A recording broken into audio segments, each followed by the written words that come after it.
Hello dear learners, welcome to my YouTube channel. Dear learners, এক সময় এখানে একটি স্কুল ছিল, এক সময় এখানে একটি হসপিটাল ছিল, এক সময় এখানে একটি খেলার মাঠ ছিল। এ ধরনের কথাগুলি তোমরা কিভাবে বলবে?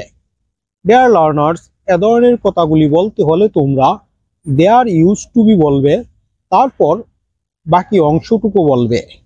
ফর এক্সাম্পল, এক সময় এখানে একটি স্কুল ছিল, there used to be a school here. এক সময় এখানে একটি হসপিটাল ছিল, there used to be a hospital here. এক সময় এখানে একটি দোকান ছিল, there used to be a shop here. তার বাড়ির সামনে একটি বড় আম গাছ ছিল, there used to be a large mango tree in front of his house. এক সময় এখানে একটি কফি হাউস ছিল, there used to be a coffee house here.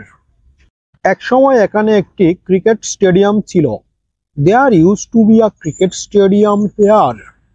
Dear learners, এ ধরনের কথাগুলি বলতে হলে তোমরা সেন্টেন্সের শুরুতে there used to be use করে এ ধরনের কথাগুলি খুব সহজে বলে দিতে পারবে। নেক্সট তোমরা শিখে নাও শপিং করতে গেলে কিভাবে কোনো কিছুর দাম জিজ্ঞেস করতে হয়। দোকানদারকে যদি জিজ্ঞেস করো একটি শাড়ির দাম কত, তাহলে কিভাবে জিজ্ঞেস করবে? তাহলে জিজ্ঞেস করবে what is the price of আ শাড়ি, অর্থাৎ একটি শাড়ির দাম কত। তাহলে একটি শার্টের দাম কত, এর জন্য বলবে what is the price of a shirt.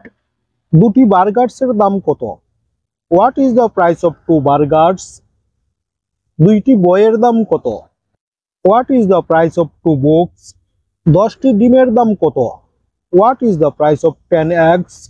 দুইটি কলমের দাম কত, what is the price of 2 pens.